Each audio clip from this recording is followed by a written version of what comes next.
Hello, welcome everybody. Thank you so much for joining us today.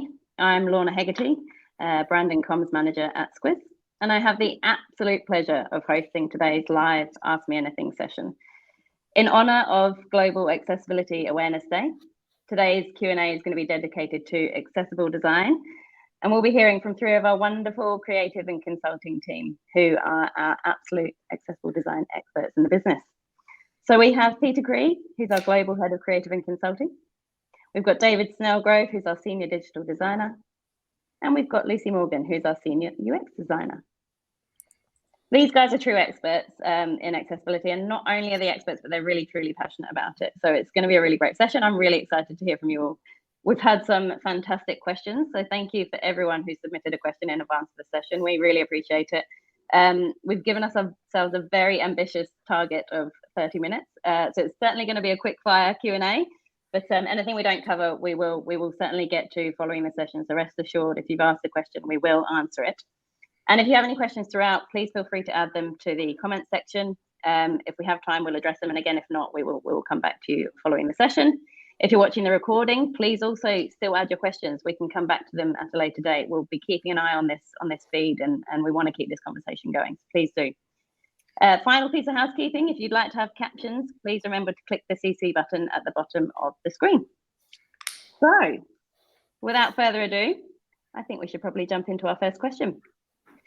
So we're going to go with the question from Jane Otts from Gesby Superannuation to start with. Jane said, and I'm going to add it to the screen. How does Squiz incorporate accessibility into the design process? David, I think you're going to take that one for us. Yes, thanks for that question, Jane. Well, the design process, it all starts with branding, and we assess how your brand assets would work in the digital environment. So we take into consideration things around your colors, your choice of fonts, the writing style and image style that you've provided. And we consider how they're going to work across multiple devices, and how they're going to work for different types of users. So one of the main things that we consider is color and contrast when it comes to text, especially, and the readability of that text.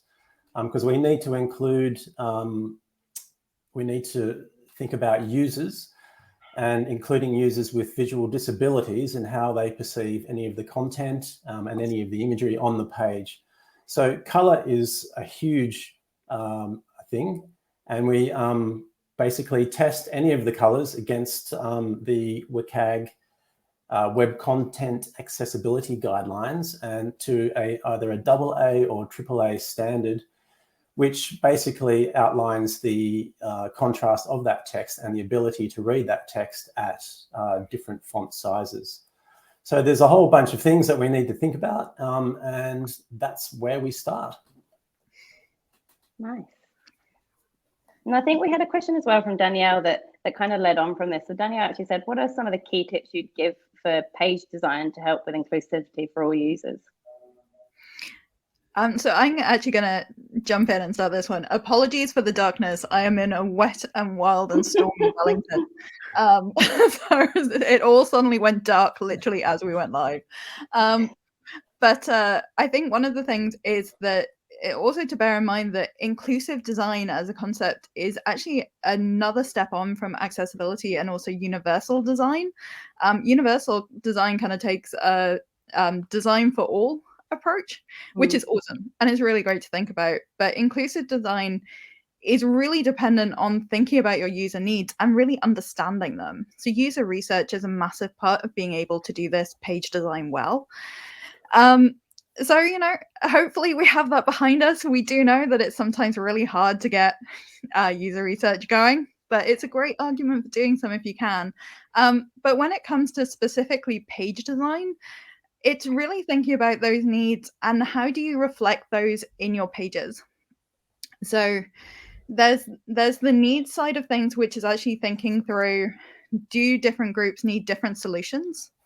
So it could be that you have, and this is a very kind of basic example, but you may have people who, for one reason or another, may struggle with online forms and may need other ways to contact. So making sure that people can reach out for help if they need it. And, you know, and not just reflecting kind of who shouts loudest in those needs, which can be really tricky as well. And also, you know, there's some basic things that actually make everything more usable and more accessible. So good structure.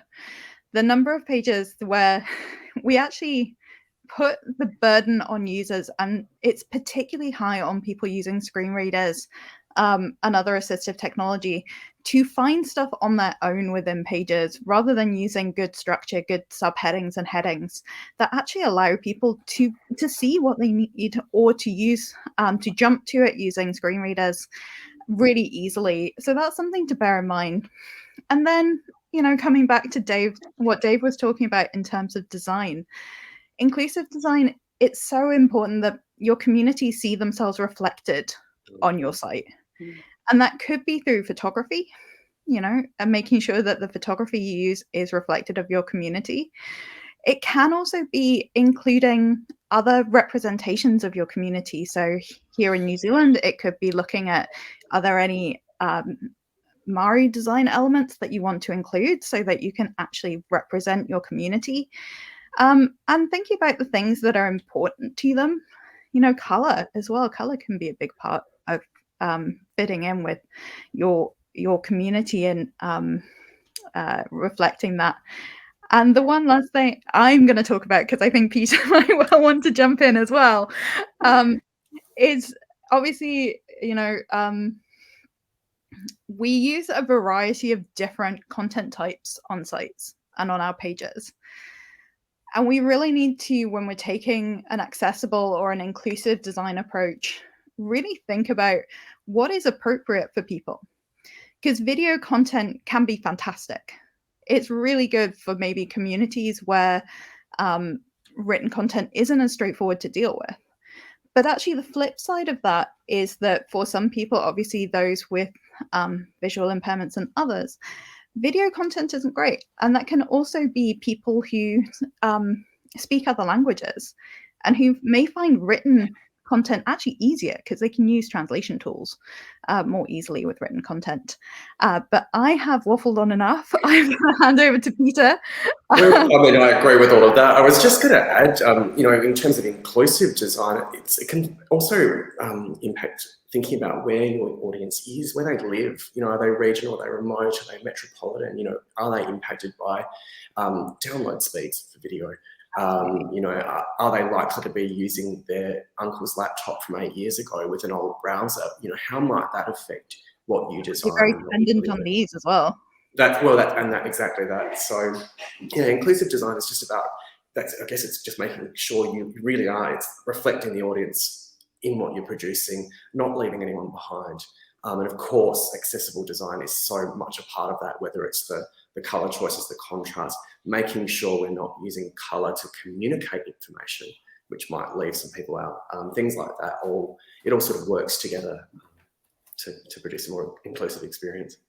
It's so fascinating. I think there is such a tendency to think accessibility, color, and not necessarily think beyond that scope. And the fact that if you're talking about inclusivity as a whole, it goes way beyond that. So thank you. That's really fascinating.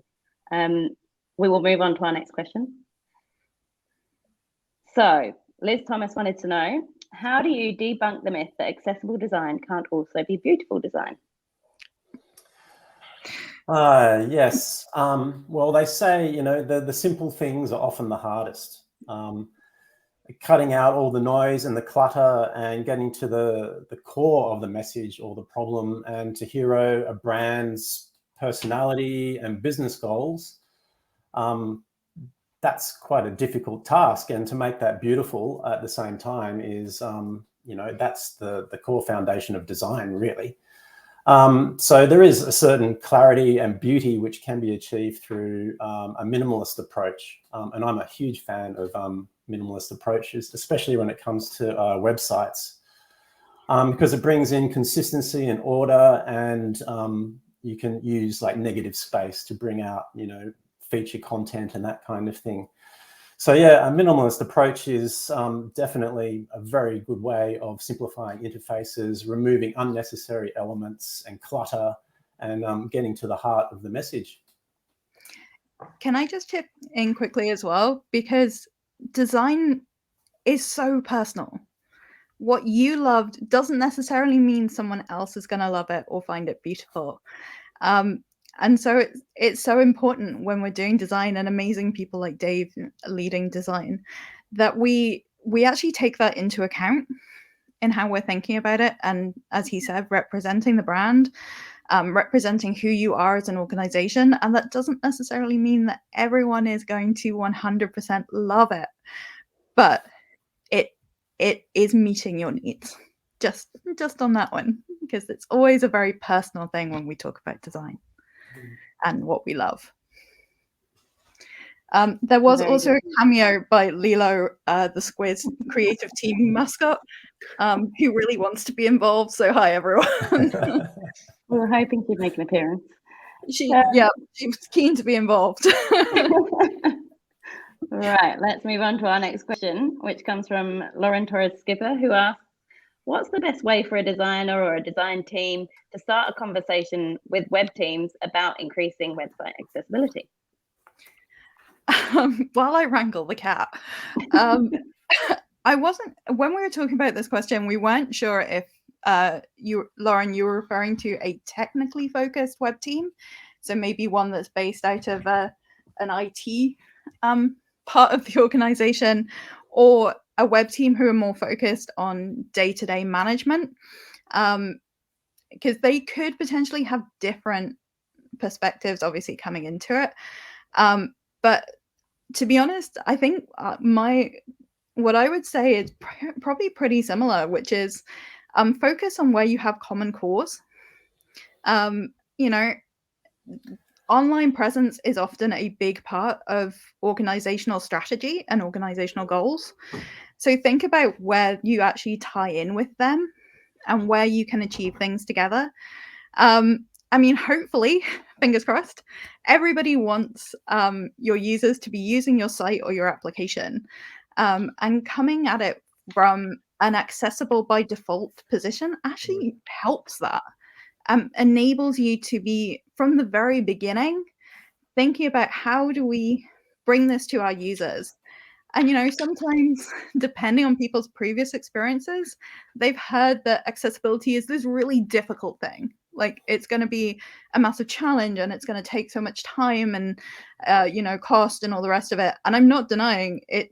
We often face really interesting accessibility challenges, but in addressing them, we also find amazing opportunities to do things a little bit differently, and to think about things a little bit differently as well. So I would say, try not to think of it as and it's really hard, believe me, at times, to take people on that journey, particularly if they've seen it as a technical challenge rather than an opportunity for you and your organization. And I'm going to hand over to Peter.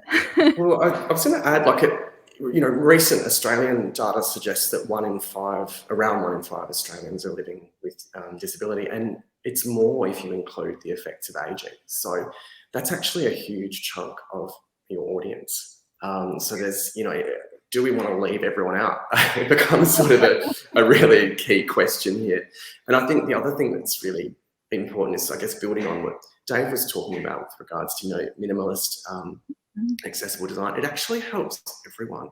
If you follow that approach, you're more likely to produce a site that's scannable, that's easily digestible, that someone can use quickly. And also, it's more likely to perform well in search engines. So you've got that added benefit of, possibly bubbling up higher. So little things like that. So there's actually a lot of really great positives beyond even the wonderful positive of including people. So yeah, a lot of things you can probably talk to there. Yeah. Awesome.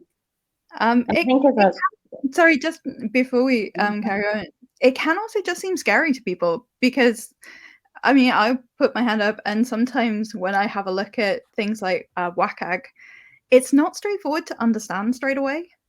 So trying to frame it in a way that's more easy to understand, or finding resources that talk about it in a practical way can also be a good way to communicate with people who may be a little bit less than keen initially to get involved. But Love it. sorry, Thank Lorna. you so much. No, you're fine. You're fine. I don't want to cut you off. You've got so much to share. It's awesome. I know, please do. We're fine. So thank you so much for that. And what I was gonna say before is that the technical side of it is interesting as well. And I know that we're really specifically focusing on design elements today, but the technical side of things is something that we're going to be addressing with some future content as well. So if you're interested in that side of things, and particularly how the Squiz products can support you with the technicalities of accessible design, then keep an eye out. We'll be sharing some content soon. So the next question, we're moving on to thinking about how do we actually measure the success of accessibility? So Vanny asked, how do you measure success on the solutions addressing accessibility? Yeah, this is a great question, and it has a bit of complexity, which I'll let Lucy discuss as well. But I guess there are things you can do to get a sense of the success, and it's things like using some of the light and free tools that are available to, in the first instance, to assess color contrast. There's browser extensions you can use, such as Wave or Color Contrast Analyzer, that can, essentially scan pages and give you clues of where things are not up to scratch and that sort of thing. And then I guess there's also things like, usability testing, like nothing beats that. So that could be a really, a regular, an iterative sort of cycle of usability testing focused on accessibility could be amazing. If your organisation has, for example, a disability access and inclusion committee, that might be a really great source of participants, and you can test top tasks with people who rely on screen readers, and that can be a way of measuring things. There's also opportunities to get full audits done by various organisations, and that's a good way to sort of measure that. But it is a little more complex, so I will invite Lucy to comment on some of these things as well. Yeah, it's a really interesting one, because I had a question a little while ago about, can we get statistics from Google Analytics or others about how many of our users are using screen readers? And initially I was like, oh, okay, I'll go off and I'll have a look. And so I went to do some digging, and the simple answer is that we can't, because they're often browser-based pieces of technology, so the websites don't have anything to pick up. So other than, surveys and things like that, there wouldn't be a way to find out. But I actually also came across a really interesting discussion around the ethics of doing that. Because why do we need to know if people are using assistive technology? And it kind of ties in with what Peter was talking about, of a lot of the population are living with disability, whether other people are aware of it, or whether, and sometimes they're things that we don't even think about as being in that space. I suspect quite a lot of people who are older and who are having problems with their eyesight. I mean, I'm younger and I have terrible eyesight. May not think of it as falling into that. And just accessibility should be such a foundational part of what we do, that tying it to metrics and tying it to, in terms of our user behavior, rather than our ability to meet the required standards, is actually a really interesting ethical question. And I just wanted to add to what Peter was saying. There's also the opportunity to engage experts with lived experience to actually come in and work with you as well, where that's possible. I mean, as you said at the beginning, Lorna, we're all really passionate about accessibility, but we don't have some of that lived experience. And that can sometimes be vitally important, particularly coming back to the question we had earlier about connecting with other teams on topics around accessibility.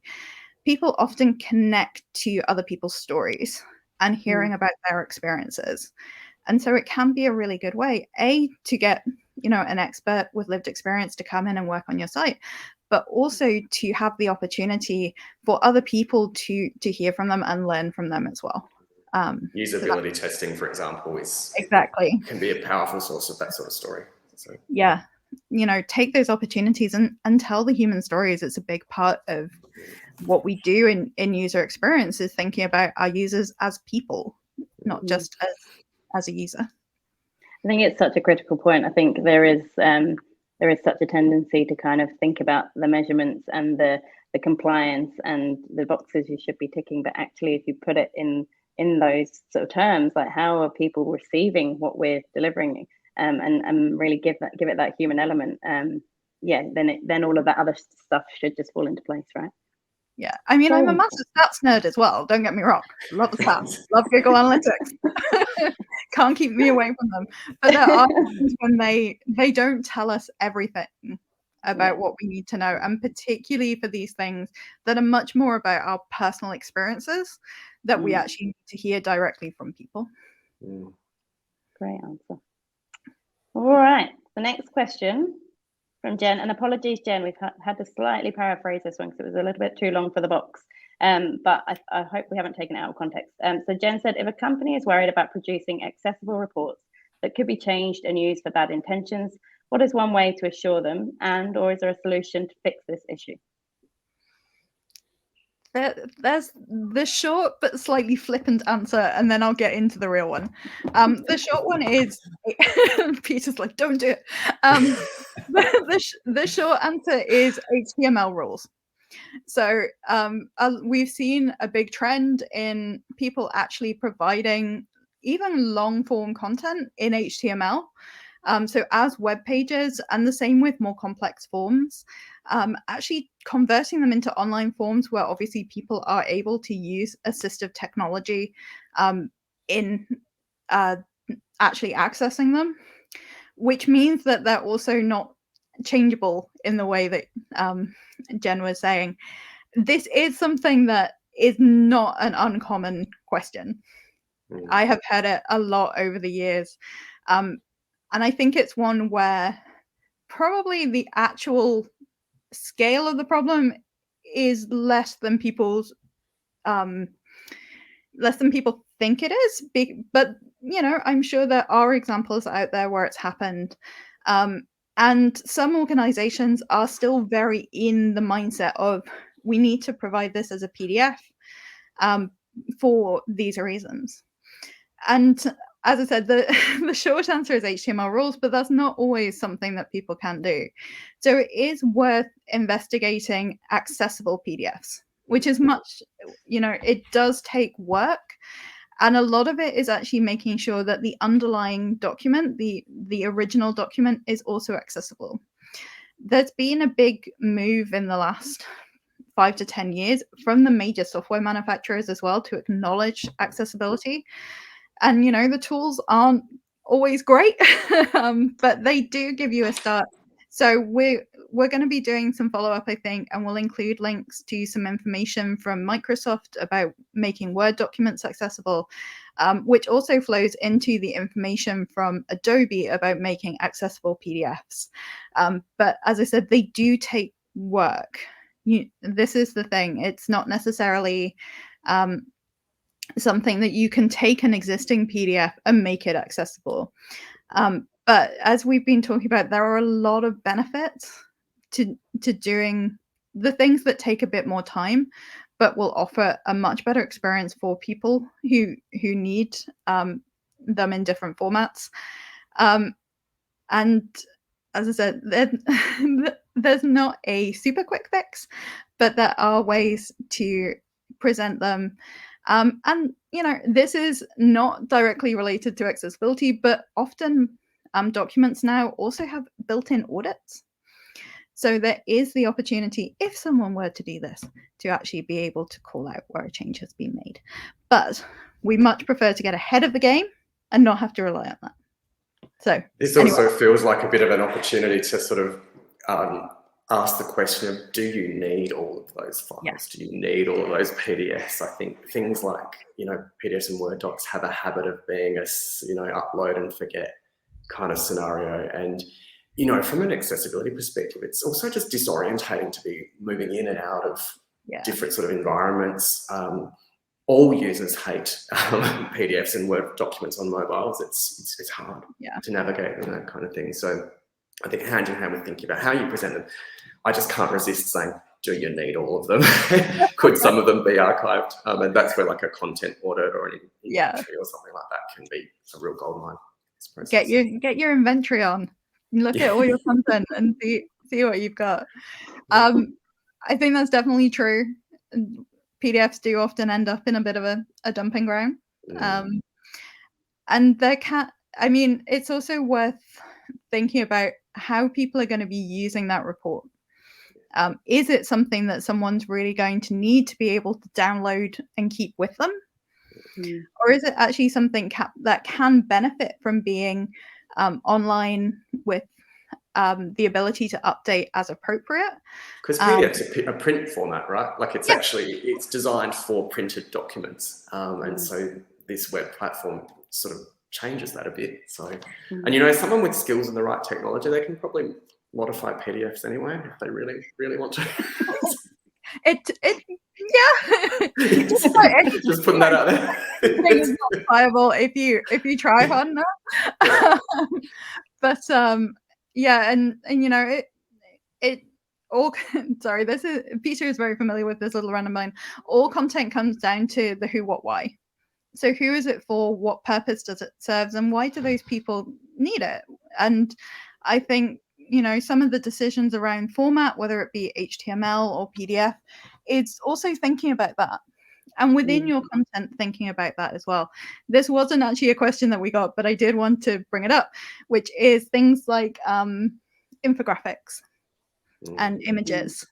Dave mentioned at the beginning about text over images.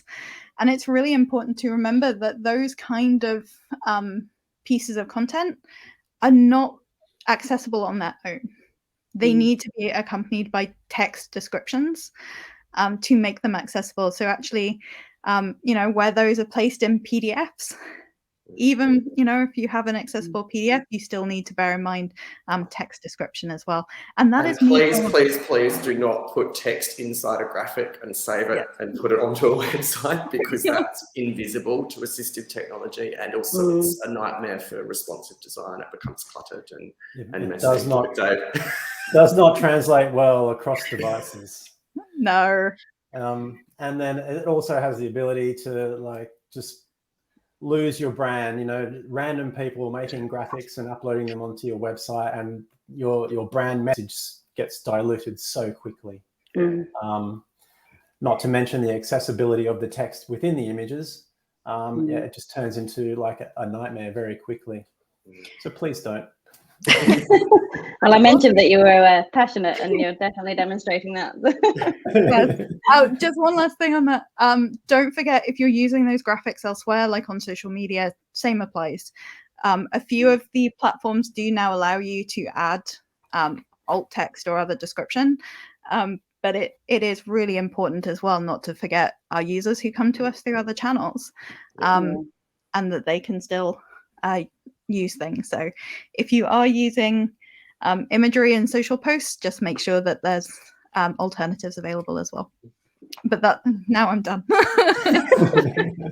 I feel like we could sit here and talk all day about this. And we probably could, given that it's Global Accessibility Awareness Day. It would be a good day to be talking all day about it. But thank you so much, guys. As I say, I mentioned that you were passionate, and you certainly didn't disappoint on that front. I know there's a couple of questions that we haven't been able to get to, but as I mentioned at the beginning, we will certainly be following up on those. There was a couple that were really specific, and there's a lot of detail that we'd love to go to in them. So a 30-minute quick Q&A wasn't going to do it justice. We've also had some great comments during the session. I've just been having a quick look at them. No specific questions, but some just really great supporting comments to really assist everyone who's watching this with some extra tips and tricks. And I particularly like the last one from Jaden Hawkins, who said that WCAG got auto-translated to whack egg for subtitles, which perhaps sounds like a good gamification option for accessibility. So I think we will leave it on that bombshell, but thank you so much, Jaden, for getting involved. And thank you, everyone, for joining us. Thank you for watching live or joining the recording and catching up on everything our experts had to share today. I hope you've enjoyed it. Thank you, guys. Thanks so much. Thanks. It's been fun. Thank you. Bye. Bye.